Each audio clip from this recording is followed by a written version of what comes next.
அஸ்ஸலாமு அலைக்கும் வரஹ்மத்துல்லாஹி வபரகாத்துஹு. தினமும் ஒரு ஹதீஸ். ஃபதுல் இப்னு அப்பாஸ் ரதியல்லாஹு அன்ஹு அவர்கள் ரசூலுல்லாஹி ஸல்லல்லாஹு அலைஹி வஸல்லம் அவர்களுக்கு பின்னால் ஒட்டகத்தில் அமர்ந்திருந்தார்கள். அப்பொழுது கஸ்அம் கோத்திரத்தைச் சேர்ந்த ஒரு பெண்மணி அங்கு வந்தார். உடனே ஃபதுல் இப்னு அப்பாஸ் ரதியல்லாஹு அன்ஹு அவர்கள் அந்த பெண்மணியை பார்த்தார்கள். அந்த பெண்மணியும் இவரை பார்த்தார். இதை கவனித்த அல்லாஹுவின் தூதர் ஸல்லல்லாஹு அலைஹி வஸல்லம் அவர்கள் ஃபதுல் இப்னு அப்பாஸ் ரதியல்லாஹு அன்ஹு அவர்களுடைய முகத்தை வேறு திசையில் திருப்பினார்கள். அறிவிப்பவர் இப்னு அப்பாஸ் ரதியல்லாஹு அன்ஹு. நூல் புகாரி, ஹதீஸ் எண் 1513.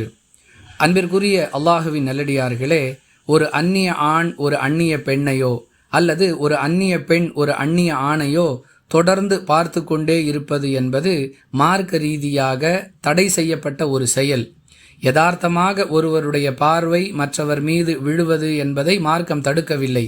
அதே நேரத்தில் அந்த பார்வை தொடருமேயானால் அது அடுத்தடுத்த நகர்வுகளுக்கு இருவரையும் அழைத்து செல்லும்.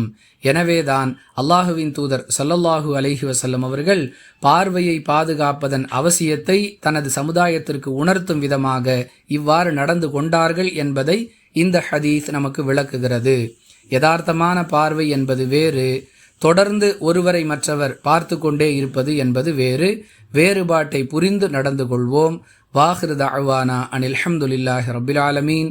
அஸ்ஸலாமு அலைக்கும் வரஹ்மத்துல்லாஹி வபரகாத்துஹு.